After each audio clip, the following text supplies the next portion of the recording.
BoogeyMan Ben coming round the bend. Is BoogeyMan Ben? Is BoogeyMan Ben? Thanks to Philip Fright Beans. It's your buddy BoogeyMan Ben. Hope everyone's doing well and everyone's having a great day. Today's video is just wanted to talk about a movie that I saw yesterday afternoon. I finally got to go see Michael. This is something that I've been wanting to see for weeks now. This came out back on the 24th of April. I was originally going to go see it on the 27th with my mom and her friend Lori, who's a friend of mine as well, but I had a conflict come up at the last minute, and it had to do with a job opportunity that didn't end up panning out, which was unfortunate. But I spent that whole morning getting my resume updated and over to this recruiter who's based out of New York, and she ended up ghosting me after I got her everything she needed. She didn't even just let me know that the job wasn't available anymore. So it was I felt like it was a waste of my time, and I wanted to go see this movie. I grew up as a huge Michael Jackson fan. In fact, it surprises me that I've never really talked about him here on this platform. I will say 100% that I don't believe he ever hurt any children. That's my opinion. People can think whatever they want. I think he was a truly gifted, brilliant artist. I think deep down he was a good person. I think he was a good person that was mistreated, especially by his father, Joe. I never liked Joe Jackson, even when I would see pictures of him when I was a kid in magazines like Ebony and Jet and stuff like that with Michael Jackson at the grocery store with my grandparents or my mom. I would always see pictures of Joe Jackson, and I never liked him. And if he is I know that sometimes you exaggerate things in film, but I think Coleman Domingo really did an amazing job portraying him in this film. Not to get too far ahead of myself, but the movie really got me, and it brought me back to a simpler time. I grew up, I was born in '74. I grew up in, I was a kid in the '80s. I was a kid, when the '80s started. I was 5 years old, and 5 to 15, living in a decade that I truly hold near and dear. Maybe it wasn't perfect for everybody, but being a little kid and my family being around, and living in the town that I did, and having these amazing, iconic superstars to look up to and idolize. Michael Jackson was the first icon that I remember gravitating towards. And this was already, when I discovered Michael Jackson, it really was in 1983. So I was in third grade. I remember, I remember seeing Beat It for the first time on MTV, which was just something that meant so much to me. I loved MTV. It was a platform that unfortunately is just completely gone now. But growing up, it was the way that I discovered a lot of the musical artists that I hold near and dear still to this day. I remember seeing the video Beat It, and I think my mom told me about it because my mom was a fan of the Jackson 5, and her and her friend Louise, I remember they loved the Off the Wall album as well, his first solo album. And I remember seeing that video Beat It, and I was just mesmerized. And the same thing would happen when I saw Billie Jean, another amazing, beautifully haunting, brilliant song by the late Mr. Jackson. But then Thriller came out, and it came out at Christmas time. And I remember it was Christmas, early December of 1983, and it debuted on MTV. And I didn't see the full movie version, or it's like 14 minutes. The full video is like 14 minutes long. And they also aired the making of Michael Jackson's Thriller. Now, at that time in my life, I had already seen An American Werewolf in London. I saw that when it opened on August 21st of 1981 when I was 7 years old. It scared the absolute shit out of me. And my dad took me to see that, and my dad and my stepmom. And I just remember that night I couldn't sleep. I remember I had to sleep in their bedroom because I kept thinking the Kessler Wolf was going to be in the doorway if I looked down, from my bed, because I just was laying there. I wouldn't look anywhere but the ceiling. I just kept looking at the ceiling because I said, if I look down, I'm going to see that devil hound. But yeah, that terrified me. And learning from the making of Thriller that the same people that were involved in American Werewolf in London were involved with that, Rick Baker, John Landis, and just how they turned Michael Jackson into the cat creature werewolf at the beginning, and then the undead dancing zombies and all that stuff, at how he became the zombie ringleader, if you want to call him that whole scene, everything about that movie. And just still to this day, 42 years later after it came out, going on 43 years, it just still never ceases to amaze me how brilliant it is, with Vincent Price and just the iconic imagery and the music. And I'm so grateful I lived in a time where I experienced that. And that's how I felt watching Michael, the movie. Jafar Jackson just is seamless as his late uncle, and really illustrated how alone Michael Jackson felt. His childhood was robbed from him, and he was the voice of the Jacksons. He was the voice of the Jackson 5. Yes, all of them had some type of solo career, but the Jackson 5, him being the youngest kid, and all of that pressure that his father put on him, is really on full display, especially as this movie kicks off when they're in Gary, Indiana. And I was moved to tears in many, many moments of this film. And the young actors in this that are playing the Jacksons, specifically Juliano Valdi, who plays young Michael, just absolutely heartbreaking. They did an amazing job of just showing, and it is done where I'm sure some people didn't like that it was kind of fast. It really is. It sort of starts and then moves into different facets of all of their careers, and then to eventual Michael's rise to solo stardom, and then kind of caps off when Bad has come out and he's doing his tour. So it's kind of like just the first facet of this man's career. It doesn't get into anything that happened after that with the allegations and his other albums like Dangerous History, Blood on the Dance Floor, Invincible. And I'm glad that it just really focused on who Michael was as a person. I think in this movie you really understand how his, growing up the way he did, the pressure that he was under. There's many moments in this film that just really got to me. Like I said, there's a scene between Michael and Berry Gordy that I thought was absolutely amazing. He was so intelligent and so gifted in his craft, and his father took full advantage of that. And flip side, he was loved while he was on stage. He was everything, and that was where it's almost like it became his comfort zone. But in real life, he was so out of touch and so kind of, he isolated himself, like he couldn't relate to other people. He still had this kid mentality even when he was in his 20s. And I saw that, growing up with him, and then as things escalated in terms of when things turned on Michael, and the allegations came out, which I never believed. I saw Michael Jackson as a good person. Maybe he was bad to himself. Maybe he had a drug problem eventually. But I think all of that came from his wanting to be perfect. And it really is, something that I think was his eventual downfall.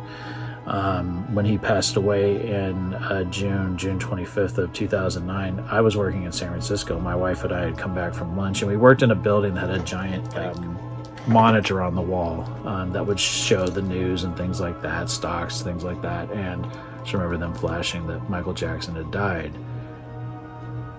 And it was such a surreal moment. I still remember going back to my desk, getting my iPod, and playing the first song I could think of, and that was Who Is It from the Dangerous album. That was the first song I played after I found out he died, and I remember immediately buying the single Smooth Criminal because I didn't have it, and Thriller and Smooth Criminal have always been my favorite Michael Jackson videos.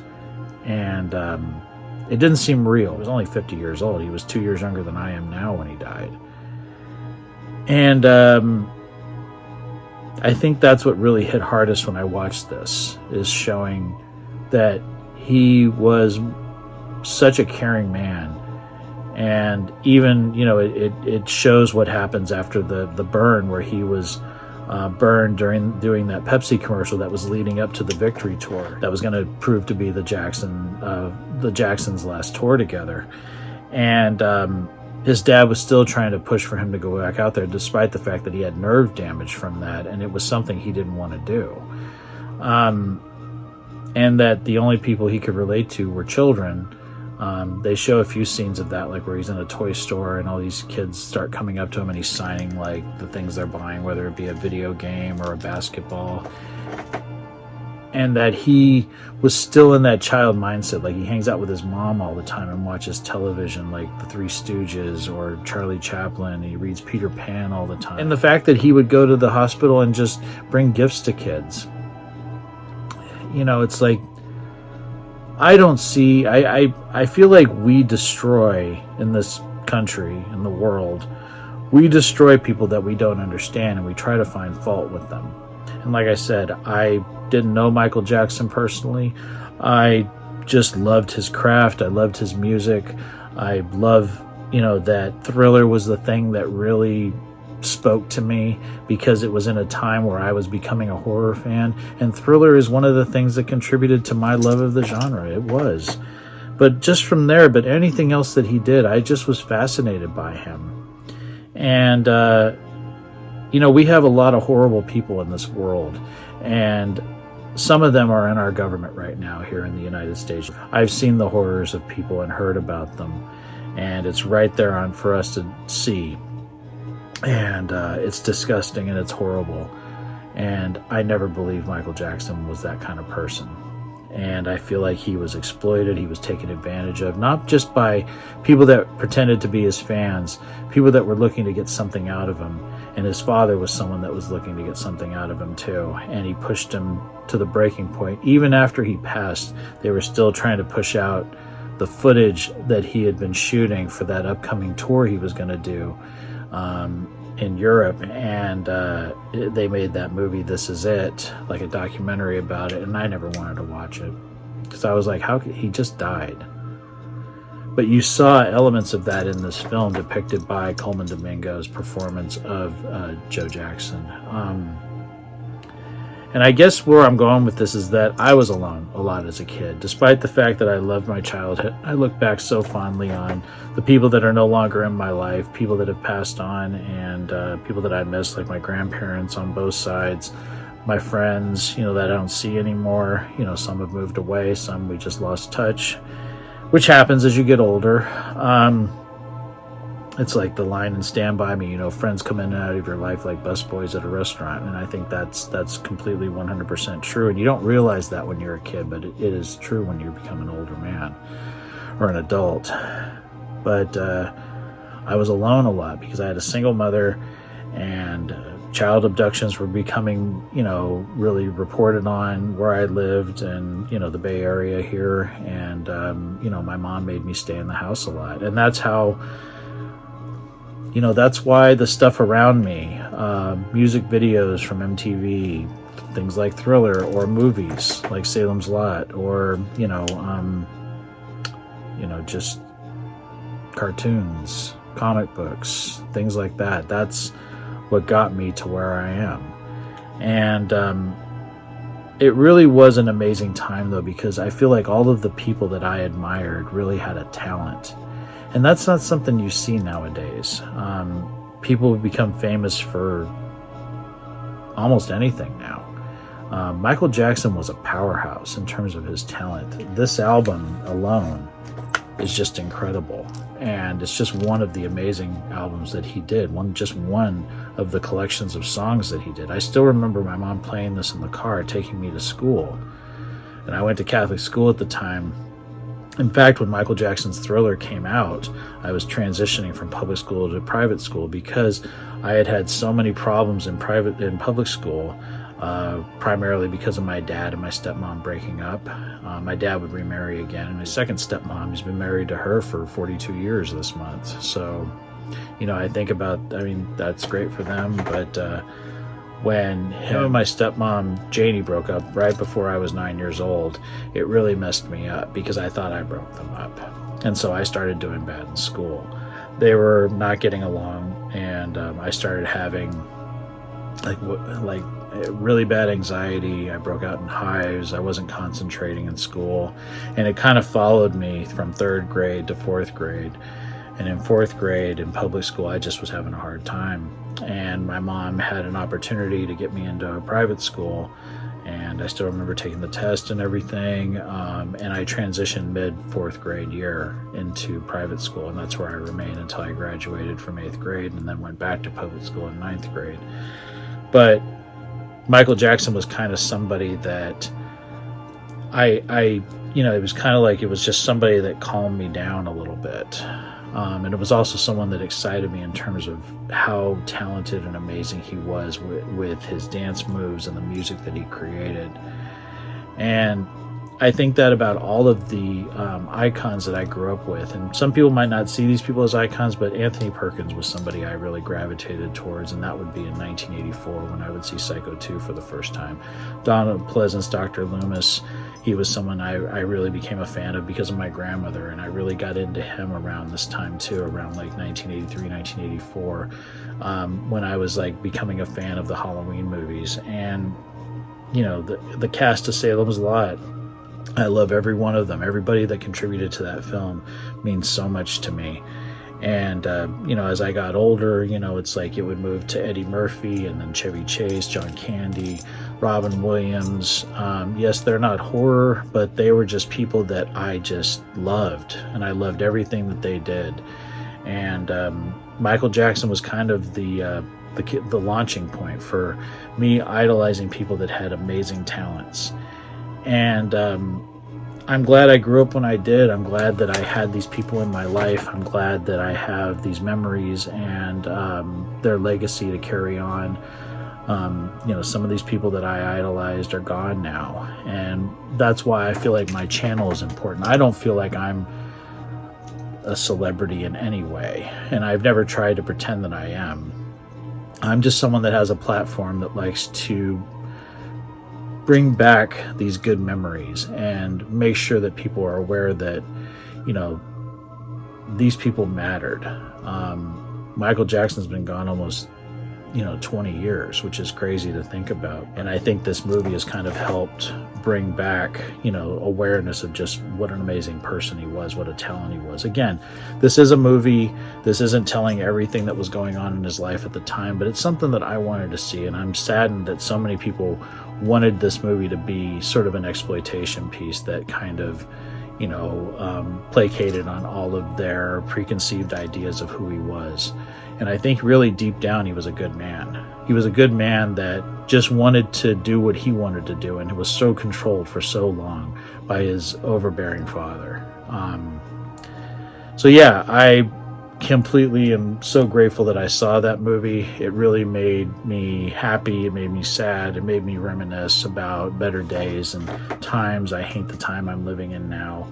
I wouldn't want to be a kid now. I'm glad I grew up when I did.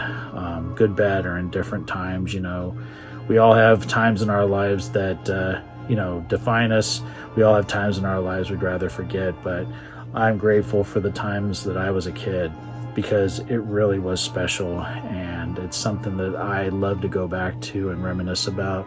And this movie that is very special to me is probably one of the greatest moments in my life, of having something that kind of took me back to when I discovered this amazing music and this amazing artist for the first time. So just wanted to share that with everyone. Let me know what you guys think. If you guys have seen Michael, let me know what you guys think down in the comment section below. Would love to hear from everyone. Also, thank you for all the kind words and support as I look for my next job. Last couple weeks have been weird. It's just a really weird time, and like I've said before, you really see who your friends are when you're struggling a little bit. And I've had some really hard moments, some really sad moments. Like I said in the video I did Monday this week, I wake up every day angry and I go to bed every day kind of angry. I'm trying not to be that way, but it's really hard because I didn't want to go through this. I didn't want to put my family through this. I didn't do anything wrong or anything to deserve losing my job. So all I can do is just try to put my best foot forward every day. And that's why, like I said, this platform is a good way to sort of just let out that steam or just share. So that way I don't have it all cooped up inside of me. But yeah, I'm okay. I know something's gonna show up soon, and I think it's gonna be the right thing. It's gonna be the right thing for me and for the rest of my days as a worker. And then there's still the book. The book is, I will be so happy when my life in the lot is in people's hands. Whether I succeed or not as a writer, it's something I've always wanted to do. It's because of people like Michael Jackson and Stephen King and all these guys that would write their own material, be it music, movies, books. I always wanted to write something that was kind of mirror into my world and to who I am. And I hope people enjoy the book when it finally does come out. So thank you so much, everyone, for watching. I hope everyone's doing well, and I promise I will talk to you again very, very soon. So take it easy. Stay scared as always.